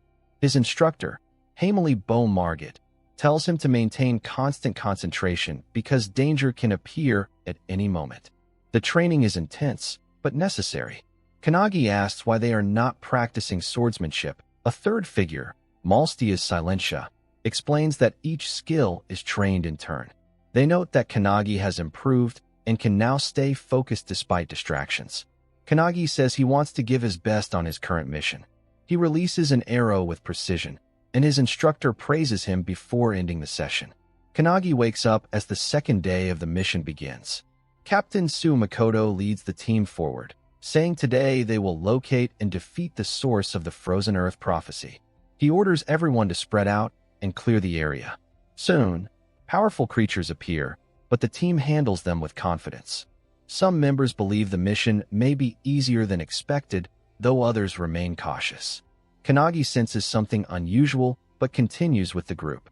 After clearing the area, the captain asks for an update. Koriyama checks his radar and reports a strong energy signal approaching from about 2,000 meters away. The time until contact is short. Moments later, the main enemy appears, in an overwhelming presence. Her strength is far greater than the creatures they faced before. The vice captain warns the team that their attacks are not affecting her and tells them to stay focused and give everything they have. The captain orders the attack, and the battle begins. The clash of fire and ice fills the battlefield as the team fights with full strength. Kannagi steadies himself, determined to face the enemy without hesitation. Kannagi uses his strongest attack and puts all his effort into it, but it has no effect. The boss is far too powerful. Koriyama quickly asks if Minato is still alive, and Minato confirms he is fine, though the situation was dangerous. The vice captain explains that this overwhelming strength is the reason the prophecy is ranked so high. She tells the captain they will rely on him, and the rest of the team begins to pull back. Kannagi agrees, realizing they would only get in the way. The boss attacks the captain with 2 long swords, showing great speed and power. The captain responds with skill, even managing to cut a strand of her hair. She acknowledges his strength. The vice captain remarks that the squad is often called a one-man army, and Kannagi finally understands why. Inside his mind, Kannagi hears a voice urging him to fight, but he refuses. He wants the team to face this battle on their own if possible. The captain declares that he will finish the fight and orders a barrier to be deployed. A powerful shield forms around them as he unleashes his ultimate ability, Red Dragon God Emperor. Kannagi is stunned by the sheer power, realizing that without the barrier, they would not have survived. He sees how far the captain's skill surpasses his own and feels inspired to improve. The team looks toward the captain, but the situation suddenly changes. His arm has been severely injured during the final clash. Everyone is left in shock, and Kannagi can only react with concern as the mission takes a serious turn. Everyone is shocked as Makoto is badly injured, yet he continues to stand. The team is overwhelmed as the situation worsens. Kannagi looks toward Koriyama, who is in critical condition. The captain realizes what has happened and is filled with grief, but there is no time to stop. The enemy's attacks grow stronger, forcing the team to retreat and protect themselves. It becomes clear that the enemy's ability cannot be blocked, even by their defenses, and it strikes from an unseen distance. The captain gathers his strength as a powerful energy surrounds him. The team understands that the enemy is not only strong, but also capable of recovering from damage. With their numbers reduced, the situation becomes even more difficult. The captain orders Kannagi to move, but Kannagi is frozen for a moment, struggling with the weight of the situation. He wishes he could save his fallen teammates, but he realizes that is not possible. Kannagi steadies himself and stands with renewed determination. He decides that he will finish the mission and protect those who remain. Working together, they analyze the attack and realize it must have come from beyond the range of Koriyama's detection. Using this information, the captain focuses his senses and locates the enemy from a great distance. Despite his injuries, he regains his resolve and promises that the loss of his team members will not be in vain. The captain unleashes his power, declaring Crimson Light. From a distance, the enemy acknowledges his strength and comments that only the captain of the Stormlord squad could locate him so quickly. The enemy notes that his defensive measures were destroyed by the attack. He moves in, declaring that the battle is only meaningful if the captain is killed. The captain draws his sword, but the enemy is faster and destroys it in a single strike. Despite his injuries, the captain grows more intense, his power rising with his anger. The enemy also releases a dark and overwhelming energy, stating that the captain's efforts are useless. The captain questions why the enemy held back earlier and analyzes the situation, realizing the enemy possesses an ability capable of destroying everything it touches. He concludes that such a power cannot be used freely. The yellow-haired boy responds that both sides are fighting at a similar level of power, but the captain is currently at a disadvantage. He explains that the captain is pushing his body beyond its limits using a technique that risks his own life. The boy then activates his own dark power, declaring that he will not hold back. The captain refuses to retreat. He declares that he will fight until the end with everything he has. On the ground, Kannagi feels helpless and asks for help from his trainer, who silently acknowledges the situation. The vice captain observes the enemy and realizes it is growing stronger. He admits he cannot defeat it alone. Looking at Kannagi, he notices that Kannagi has lost his will to fight after the deaths of his comrades. However, Kanagi's condition begins to change. A new energy awakens within him, and his determination returns. The vice captain is surprised, and Kanagi prepares to rejoin the battle. He regains confidence, inspired by his training and teammates. Meanwhile, the captain continues his intense battle against the enemy. He unleashes his scarlet blaze again, but the opponent responds with frustration, noting that the captain's power is returning. The captain pushes forward despite his injuries and manages to land a strike. The enemy remains calm and explains that the injury will not change the outcome. He reveals that he anticipated the captain would close the distance and planned accordingly. He also states that the captain is predictable and already destined to lose. He mentions a mysterious book, known as the Book of Doom, and questions whether there exists an organization that seeks to fulfill prophecies rather than prevent them. The captain is shocked by this revelation. The enemy then reveals his identity as one of the 12 apostles of the apocalypse, specifically the Apostle of Darkness. He declares that he will be the one to fulfill the prophecy. The captain demands to know why he would choose destruction. The boy asks if the captain would spare him if he stopped. The captain rejects the idea and insists he can still win. Despite his determination, his body is already at its limit and his mana is exhausted. Still, he refuses to give up and calls this his final chance. He attempts a last move, but the enemy strikes him down with a powerful blow, sending him crashing into the rocks. The captain is severely injured and struggles to understand the difference in their strength. The enemy explains that he used a rare healing item. The captain realizes that such healing items are extremely rare and heavily controlled due to their power. Despite this, the enemy is using one freely, which surprises him. Another attack lands, leaving the captain unable to continue. As he lies in the dust, the enemy declares that the battle is over. But the captain weakly responds that he is still alive and still has something to protect. Memories of his past and his brother come to his mind. He accepts his responsibility and makes a silent resolve to protect what matters to him. The enemy bids him farewell, using his real name. At that moment, reinforcements arrive. Kanagi's trainer steps forward and confronts the enemy, asking if he is responsible for the suffering of their student. The captain stirs and slowly pushes himself up, struggling to kneel. He whispers Kanagi's name in confusion, but realizes it is not Kanagi he is seeing. The 12th apostle also notices the change in Kanagi Minato. The boy no longer feels like an easy target, but a dangerous presence that must not be underestimated. The apostle chooses not to move and instead threatens to kill the captain if Kanagi makes a single move, admitting he failed to notice the incoming attack. Kanagi holds a strong sword and strikes, but it is blocked and the weapon quickly becomes ineffective. The trainer notes that he did not expect it to fail so quickly, then unleashes his power as spectral weapons fill the sky and are shared with the team. He orders everyone to attack, while another identifies the ability as reversal, a rare skill that restores damage continuously for a limited time. They conclude they must push through the regeneration, even if it is difficult. Weapons fly toward the enemy as the team focuses on overwhelming him. They decide the only way forward is to defeat him repeatedly until he can no longer recover. The enemy releases a surge of darkness, but Kanagi responds immediately, firing 3 energy arrows. The battle intensifies as both sides exchange continuous attacks. The team keeps pressing forward with coordinated strikes, trying to outpace the regeneration.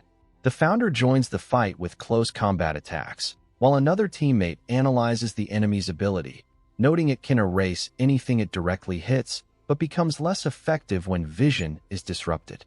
He advises constant movement to avoid it. Kanagi continues fighting at close range as the battle grows more intense. One teammate observes how many times the enemy has recovered, while another states there is no point in counting. In the end, Kanagi returns to the captain's side. The captain, weak and confused, asks who Kanagi is. The team watches closely. The entity inside Kanagi responds, stating that it is not Kanagi himself, but the founders who reside within Kanagi Minato's body. The captain recognizes them as heroic spirits.